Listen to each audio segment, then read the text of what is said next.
So this is an Eye of Winter cast on crit build centered around reduced projectile speed, similar to what I did with Spectral Helix, but this time with Eye of Winter. What this does is actually slow Eye of Winter down so that it's less of a traveling orb and more of a stationary shotgun type thing. And the outcome of reducing my Eye of Winter projectile speed all the way down to minus 89% is that every single projectile from Eye of Winter can hit enemies. In other words, I'm hitting 34 times per Eye of Winter on single target. I've tested this extensively at various projectile speeds with self-poison setups. I know for sure this is accurate.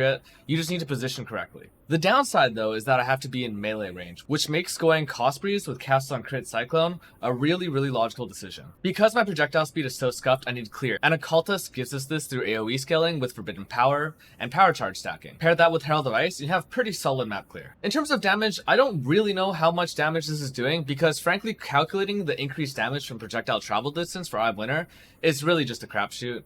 I just know that it's enough. I've done all the Uber's Deathless at this point. I've done 100% Deli content. I've done pretty much everything in the game with this build. It has enough damage. You don't really need more. Because frankly, Eye of Winter wasn't designed to hit 34 times per cast. Defensively, it's not great. I have things like Suppression Cap, Evasion with the Blind Aura, Tempest Shield, Freeze Proliferation, and 20% generic damage reduction, so basically better fortified from the Occultist Ascendancy. So the biggest gap actually is pure physical mitigation, which I think could be fairly easily solved for another setup through Grand Spectrums and Endurance Charges, or just putting in Determination with more strength on gear. I can't really do either of these things because I kind of screwed up my amulet by getting negative a gajillion dexterity, which is a huge problem for cost breeze builds that already need a lot of dexterity. But if you weren't lazy, simply fixing physical mitigation and then throwing in a Molten Shell setup would make this quite a bit tankier and probably viable in a hardcore environment. The core items for this build include a reduced projectile speed amulet, cost breeze malice for a secondary Eye of Winter setup with cast on crit, and this helps me clear, devouring diadem, which partially solves our mana issues in combination with reduced mana cost crafts and on jewels, but it also gives us an additional aura, allowing me to run both hatred and zealotry, and militant faith, which gives us both the inner conviction keystone for a lot more damage from power charges, but also reduce my mana cost of skills even further. A really important thing to consider when you're playing cast on crit with such a high trigger rate.